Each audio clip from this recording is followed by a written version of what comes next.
नमस्कार दोस्तों, स्वागत है आप सभी का सुपर आयस पर।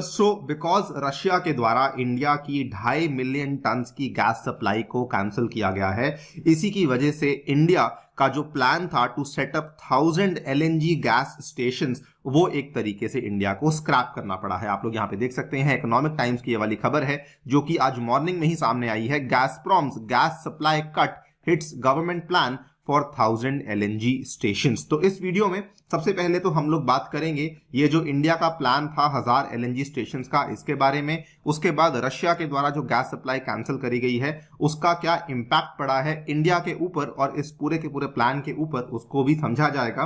एंड ऑल्सो इंडिया इसके ऑल्टरनेटिव में अब क्या प्लान कर रही है उसको भी हम लोग डिस्कस करेंगे। आइए शुरू करते हैं दोस्तों मेरे साथ। मेरा नाम है अनिरुद्ध। यदि आप लोग इस लेक्चर की पीडीएफ को डाउनलोड करना चाहते हैं तो यहां पर दिए गए टेलीग्राम चैनल के माध्यम से ऐसा कर सकते हैं।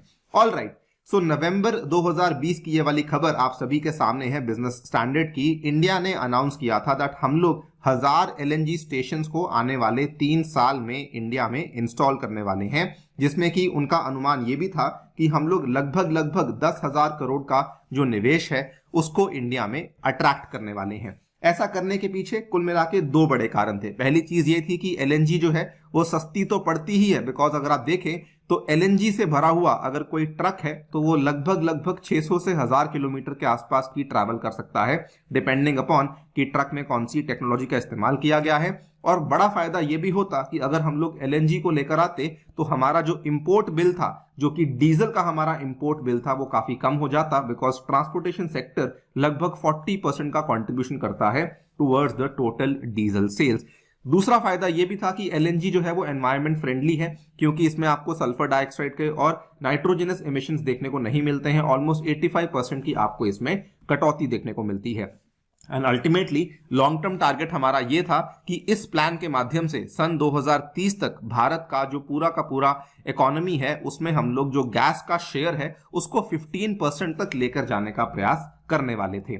और इसमें हमारे 2 चरण निर्धारित करे गए थे। फेज 1 था जिसमें कि कहा गया था 50 के आसपास एलएनजी स्टेशंस को लाया जाएगा, जो कि along the national highways, the golden quadrilateral जो कि दिल्ली, मुंबई, चेन्नई, कोलकाता को कनेक्ट करता है, इनमें जो हाईवेज हैं इसके अलोंग हम लोग इन एलएनजी स्टेशंस को लाने वाले हैं। ये आप यहाँ पे देख सकते हैं, this is the golden quadrilateral, जिसमें कि इन्होंने अनाउंस किया था कि इसका फेज 1 और फेज 2 एक तरीके से एस्टैब्लिश किया जाएगा। फेज 2 में कहा था कि हम लोग अल्टीमेटली 1000 के आसपास एलएनजी फ्यूलिंग स्टेशंस को लेकर आएंगे। इसमें जो इंडिया की मेजर ऑयल प्रोड्यूसिंग कंपनीज जैसे कि बीपीसीएल, आईओसीएल, हिंदुस्तान पेट्रोलियम, इनके साथ अग्रीमेंट्स को साइन किया गया था कि जी हां, हम लोग जो है इन गैस स्टेशंस को पूरे इंडिया में नेटवर्क को फैलाने वाले हैं।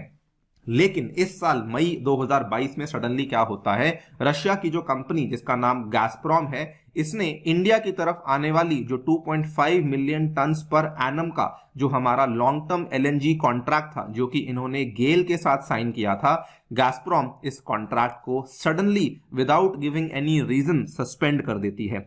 इनफैक्ट ये वाला जो हमारा कॉन्ट्रैक्ट था 2012 में दोनों देशों के बीच में साइन हुआ था बिटवीन गैसप्रॉम एंड गेल, और निर्धारित ये किया गया था कि हर साल लगभग 2.5 मिलियन टन की एलएनजी रशिया से इंडिया की तरफ आने वाली है। सप्लाईज आना शुरू हुई थी अभी रिसेंटली 2018 में, लेकिन अब suddenly because of the Russia Ukraine tensions 2022 में सप्लाईज एक बार के लिए रोक दी गई। इनफैक्ट सिचुएशन इतनी खराब हो चुकी थी कि जब सप्लाईज को रोका गया था, India was forced to pay up to double price for gas. आप यहां पे देख पाएंगे इंडिया की जो गेल है, इन्होंने कई सारे एलएनजी कार्गोस की डिलीवरीज को यहां पे पक्का किया था, बट ये जो डिलीवरीज इन्होंने पक्की करी थी ये केवल अक्टूबर और नवंबर के महीने के लिए इन्होंने साइन करी थी। जो प्राइस इन्होंने निर्धारित किया था जिसपे कि ये गैस को परचेज कर रहे थे, दैट वाज ऑलमोस्ट $40 पर मिलियन BTUs फॉर एलएनजी, और रशिया के साथ जो हमारा प्राइस फाइनलाइज हुआ था वो केवल $14 का प्राइस था। तो ऑलमोस्ट 3 टाइम्स के आसपास हम लोग प्राइस पे कर रहे थे, जो कि कहा जाता है कि इंडिया ने अपने इतिहास में सबसे महंगी गैस को परचेज किया था, जो कि उन्होंने आज तक कभी भी नहीं किया था। कहां से किया था इसका डेटा किसी के पास भी सामने नहीं आया था। प्रॉब्लम क्या थी कि रशिया से आने वाली जो सप्लाईज हैं they have not been reinstated so far, यानी कि वो कहानी मई महीने की थी और आज हम लोग दिसंबर महीने के एंड में आ चुके हैं, लेकिन वो वाली सप्लाईज को वापस रीइंस्टेट नहीं किया गया है। और इसी का परिणाम ये हुआ है कि इंडिया के जो प्लान्स थे जिसमें कि हम लोग 1000 के आसपास एलएनजी स्टेशंस को एस्टैब्लिश करने वाले थे, वो एक तरीके से अब कैंसिल हो चुके हैं। कुछ लोग कह रहे हैं कि डिले हुए हैं, कुछ लोग कह रहे हैं कैंसिल हुए हैं। ऑब्वियसली इंडिया कोशिश तो कर रहा है, लेकिन फॉर नाउ उन प्लान्स को एकदम रोक दिया गया है, बिकॉज अब यहाँ पे एलएनजी अवेलेबल है ही नहीं। अगर एलएनजी अवेलेबल है तो वो इतने हाई प्राइस पे अवेलेबल है कि उसको इंडियन गवर्नमेंट प्रोक्योर नहीं कर सकती है। बल्कि बीपीसीएल के जो प्रवक्ता हैं, स्पोक्स पर्सन है, उन्होंने इस चीज को कहा कि अभी तक we have not set up any of the LNG stations so far. Phase 1 में इन्होंने कहा था 2 एलएनजी स्टेशंस के कमीशनिंग का काम चल रहा है, उनमें हम लोग ऑलमोस्ट एडवांस स्टेज में पहुंच चुके हैं। In fact presently unfavourable LNG prices are the major retarding factor to take off this value proposition, जिसकी वजह से हमारा जो पूरा का पूरा प्लान है वो आगे नहीं बढ़ पा रहा। सवाल ये आता है कि इंडिया अब क्या करने वाला है। देखिए, इंडिया का जो अभी तक का स्ट्रेटेजिक प्लेबुक रहा है रिगार्डिंग गैस, वो ये था कि हम लोग लॉन्ग टर्म कॉन्ट्रैक्ट्स को ही साइन करते हैं जब हम लोग गैस के प्रोक्योरमेंट की बात करते हैं। और अभी जो क्योंकि लॉन्ग टर्म कॉन्ट्रैक्ट्स हमारे रशिया के साथ काम नहीं कर रहे, तो इंडिया इज ट्राइंग कि हम लोग अंगोला और अल्जीरिया जैसी कंट्रीज के साथ इन कॉन्ट्रैक्ट्स को साइन करें। बल्कि आज से 3 महीने पहले खबर यह भी सामने आई थी कि इंडिया ने यूएसए, यूएई और सऊदी अरेबिया को भी अप्रोच किया था for a government to government deal कि हम लोग आपसे एलएनजी कार्गोस को प्रोक्योर करना चाहते हैं सस्ते और अफोर्डेबल प्राइसेस में। सभी ने कहा ठीक है आप लोग ले लीजिए, लेकिन प्रॉब्लम वहां पर भी ये थी कि गैस अवेलेबल तो थी, लेकिन गैस बहुत ही महंगे दाम में मिल रही थी और इंडिया इतना महंगा दाम देने के लिए यहाँ पर तत्पर नहीं था।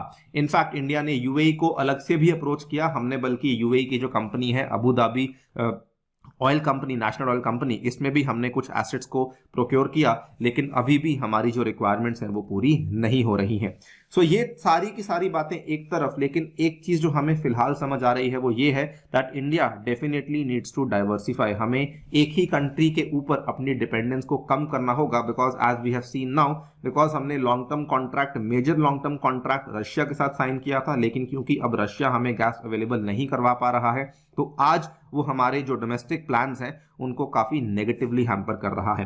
बाकी आप लोग क्या सोचते हैं, what can be other solutions जिससे कि हम अपनी गैस रिक्वायरमेंट्स को पूरा कर सकते हैं? डेफिनेटली बताइए हमें कमेंट सेक्शन में। जाने से पहले साथियों बताना चाहूंगा टेक्स्ट बुक लाया है सुपर कोचिंग, जिसमें आपको GS courses, optional courses, CSAT courses और टेस्ट सीरीज सभी चीजें मिल रही हैं, और ये मात्र मिल रही हैं 30,000 रुपए में अगर आप लोग मेरा कूपन कोड यूज करते हैं अनिरुद्ध। इसमें आपको कई सारे जो टीचर के द्वारा बनाए हुए कोर्सेज अवेलेबल होंगे और मेरे द्वारा बनाया हुआ साइंस एंड टेक का कोर्स भी अवेलेबल करवाया जाएगा। Thank you so much for listening, stay tuned and stay safe.